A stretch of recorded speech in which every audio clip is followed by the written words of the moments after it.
Boa tarde, meu nome é Flávio Daniel Medrado da Silva, sou aluno do curso de especialização em docência em biologia da Univasf, Universidade Federal do Vale do São Francisco. Nesse mês nós estamos estudando aí a disciplina de História, Filosofia e Sociologia da Ciência no ensino da biologia, onde nós estamos tendo aí o professor, nos orientando, o professor Arthur Lima da Silva. Dele foi solicitado para que nós fizéssemos a apresentação de um seminário, onde cada aluno ficou responsável, cada grupo aí ficou responsável por um tema específico voltado sobre a disciplina, para assim podermos estar apresentando, acontecendo a culminância de um seminário. E no meu caso, fiquei responsável por uma corrente filosófica denominada de escolástica. Então, no decorrer do seminário, eu vou tentar explicar o que foi a escolástica, como se deu, como aconteceu a escolástica, que é um pensamento, um raciocínio filosófico, e como contextualizar a questão da escolástica nas nossas aulas de biologia, ou no dia a dia, como contextualizar o pensamento escolástico nas aulas de biologia que nós aplicamos no ensino médio, quais foram, na verdade, as contribuições do pensamento escolástico ou de alguns pensadores escolásticos na questão da biologia contemporânea. Então vai ser mais ou menos isso que eu vou pontuar neste seminário. Para a gente falar da escolástica, como eu já disse para vocês, que foi uma corrente filosófica que nasce na Idade Média, não é possível falar dela se não voltarmos à questão da patrística, que também foi uma corrente filosófica que nasce no período medieval. E esse período medieval aí, como todos já sabem, ele sempre foi conhecido e é conhecido como a Idade das Trevas, Mas se nós formos analisar claramente à luz da ciência ou à luz dos estudos, nós vamos perceber que durante esse período aí, da Idade Média, que foi um período onde a Igreja e Estado eram a mesma coisa, ou seja, Igreja e Estado tinham o mesmo poder porque eram a mesma entidade. Então foi um período onde é considerado por muitos a Idade das Trevas, mas que teve grandes avanços, tanto na área das ciências quanto na área filosófica, e também na área, na questão do grande número de universidades que vai surgir nesse período da Idade Média. E nesse mesmo período surge dois principais autores, ou dois principais nomes aí da cultura da Idade Média, ou na filosofia da Idade Média, nesse pensamento medieval. O primeiro é Santo Agostinho e o segundo São Tomás de Aquino. Cada um vai ter pensamentos e ideologias diferentes um do outro. Um vai centralizar mais na questão das ideias platônicas, o outro vai centralizar seu pensamento mais nas ideias aristotélicas. Então nós vamos falar um pouco também sobre essa questão de Santo Agostinho e São Tomás de Aquino. Primeiro surge a patrística. A patrística era um tipo de corrente filosófica onde ela tentava juntar, melhor dizendo, unir os dois pensamentos. O pensamento da fé e o pensamento racional, ou seja, a razão e a fé pudessem andar unidas. Mas lembrando que nesse pensamento patrístico, a fé, ou seja, a razão, ela não estava acima da fé. Então, a fé sempre estaria acima da razão. Então, uma das principais diferenças aí da patrística para a escolástica é porque na patrística eles priorizavam mais a fé do que propriamente a razão. Então, assim, na patrística, por exemplo, eles tentavam fazer o quê? A união, da fé com a razão, mas ainda existindo assim uma certa dependência da própria fé. Ou seja, era um período, um tipo de pensamento onde a maioria dos padres, dos pensadores, eles tentavam conciliar fé e razão, mas mantendo sempre uma certa dependência da fé. Então, propriamente dita, essa razão ainda não estava dependente, sempre estava dependendo, não estava independente, sempre estava dependendo da fé, para culminar seus pensamentos, seus princípios. Então, se nós analisarmos aqui, nessa patrística, nessa corrente filosófica aí que surge na Idade Média, nós vamos ter essa tentativa de união da fé com a razão. Daí, né, surge o principal nome, na verdade, da patrística, que é o São Tomás de Aquino, que vai tentar, né, fazer essa união aí, idealizando com seus pensamentos, que tinham um certo referencial para ele, que era o próprio Platão. Mais tarde vai surgir a escolástica, que é uma outra corrente filosófica, que agora ela vai tentar fazer o que a patrística não fez, tentar desvincular um pouco a fé da razão.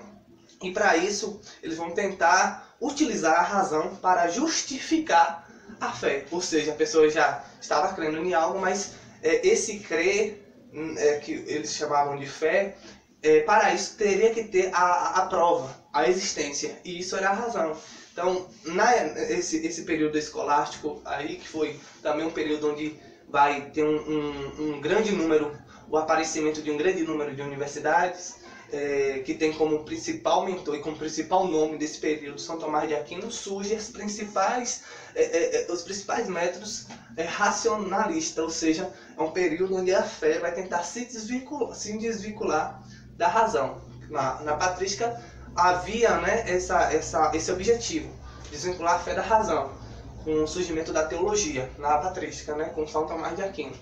Mas agora, na questão da escolástica, eles vão tentar modificar essa linha de pensamento, tentar tirar a fé da razão, sem separar 100%, né? Mas fé de um lado, razão do outro. Para isso, São Tomás de Aquino ele vai tentar formalizar isso de uma maneira mais concreta. E aqui ele diz: criar para saber. Então, um dos principais pensamentos da escolástica era criar, né? Crer para saber. Então, se lá na patrística era saber para crer, a principal busca dos escolásticos era esse pensamento, crer para depois saber. Então, era uma outra diferença aí da patrística para escolástico. Então, como eu disse para vocês, nesse período aí escolástico a principal marca desse período é a tentativa de diferenciação da patrística, né? Que a patrística vai vir tentar, já que o grande aparecimento da filosofia estava crescendo, os pensamentos filosóficos, os próprios filósofos, as linhas de pensamentos estavam crescendo, eles vão tentar conciliar fé com razão, mas numa tentativa que não deu tão certo. Já no período escolástico, essa tentativa vai ser mais aprofundada, com São Tomás de Aquino. Ele vai tentar unir fé e razão, mas deixando bem separadas os dois conceitos, o que era a fé e o que era a razão. Para isso, volto a dizer, eles vão tentar utilizar aqueles dois termos lá, crer para depois saber. O que era utilizado na patrística, saber para depois crer, tá bom? Então, esse era a principal diferença, melhor dizendo, da patrística para escolástica. Só lembrando que na patrística ela vai acontecer esse primeiro pensamento filosófico aí, ele vai surgir nos 3 primeiros séculos da Idade Média. E já a própria escolástica ela vai surgir no século 9 a 10 depois de Cristo. E vai ter como principal referência os pensamentos de Aristóteles, sendo examinado pelo próprio São Tomás de Aquino.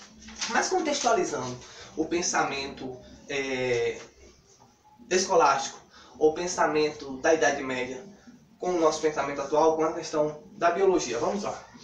Durante a Idade Média, vai existir um próprio escolástico, um próprio padre escolástico, né? Vai surgir o Alberto Magno, no século XIII. Então, quem foi Alberto Magno? Alberto Magno ele vai ser um padre que surge aí antes, no divisor de águas aí entre patrística e escolástica. Inclusive, o próprio Alberto Magno foi professor de São Tomás de Aquino.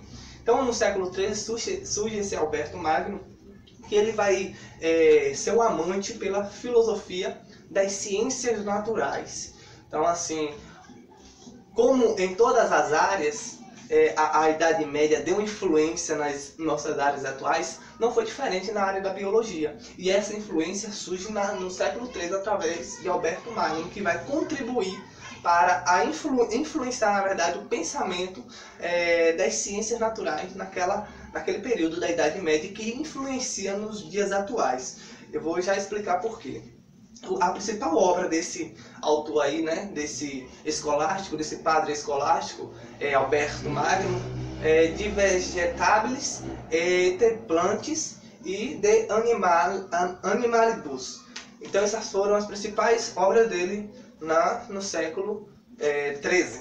E foi, como eu já disse, foi o professor, na verdade, do São Tomás de Aquino. Então esse teórico aqui, esse Alberto Magno, esse padre escolástico, ele foi um dos principais influenciadores no que nós chamamos hoje de botânica e de zoologia, né?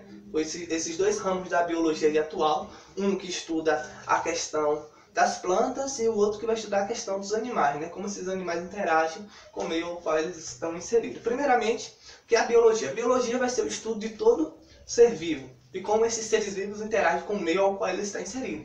Para isso, a biologia vai ser dividida em diversos ramos, e um desses dois ramos é a própria botânica, que estuda as plantas e como essas plantas funcionam, a morfologia dessas plantas, e a própria zoologia, que vai estudar os animais, os comportamentos desses animais, as estruturas corporais desses animais e como esses animais interagem com o meio ao qual eles estão também inseridos. Então a biologia, ela vai ter vários ramos e também vai sofrer várias influências. Inclusive, uma dessas influências surge na Idade Média com Alberto Magno, que vai influenciar principalmente a botânica e a zoologia. Então, sem dúvida, aí foi uma das principais contribuições que teve nesse período aí. Então ele vai surgir nesse período medieval, e uma das coisas que ele mais vai estudar é a questão das plantas. E para isso ele vai dizer que as plantas elas vão ser divididas em dois tipos, né? Magno vai dizer que vai existir dois tipos de plantas em botânica, que ele vai dizer mais ou menos isso em uma de suas obras. Uma das plantas ele vai chamar de plantas não vasculares, ou avaculares, como nós chamamos hoje na biologia contemporânea, e o outro tipo de planta que ele vai chamar de plantas vasculares. O que é planta avasculares e o que são plantas vasculares?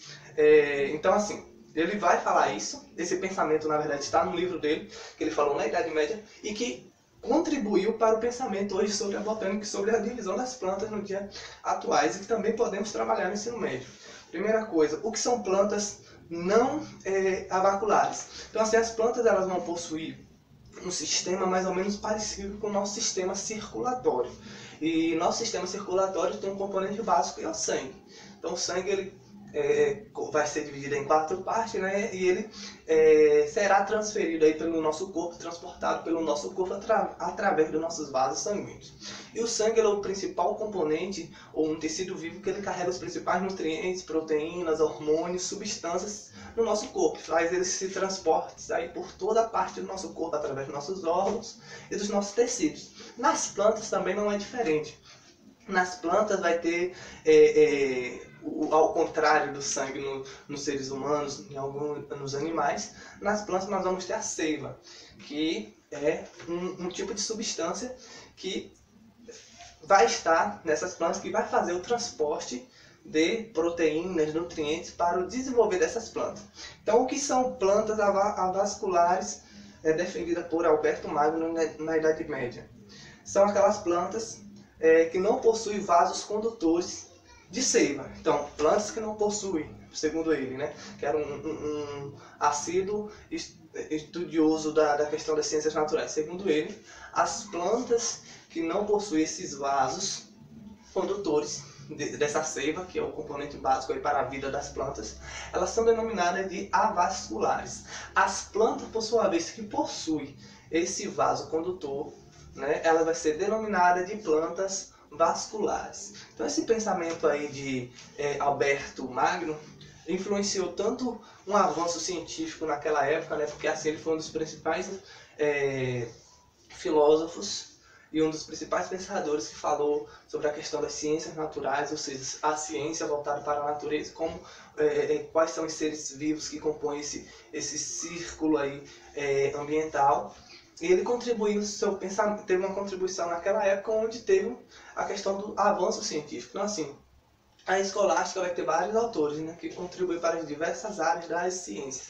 Mas um dos autores que eu defendi aqui foi essa questão de Alberto Magno, que foi um dos primeiros a falar sobre a questão da botânica, como a botânica era dividida, havia a divisão dessas plantas, esses avanços científicos que ocorreram na Idade Média, que foram influenciar também no nosso século, na ciência contemporânea, e o pensamento escolástico propriamente dito, né? Quais foram os avanços, qual é, na verdade, a principal diferença da patrística para a escolástica. Lembrando que sempre a patrística vai ter aquela visão mais de uma fé que tenta se separar da razão, mas que ainda está ligada, de certo modo, à própria razão.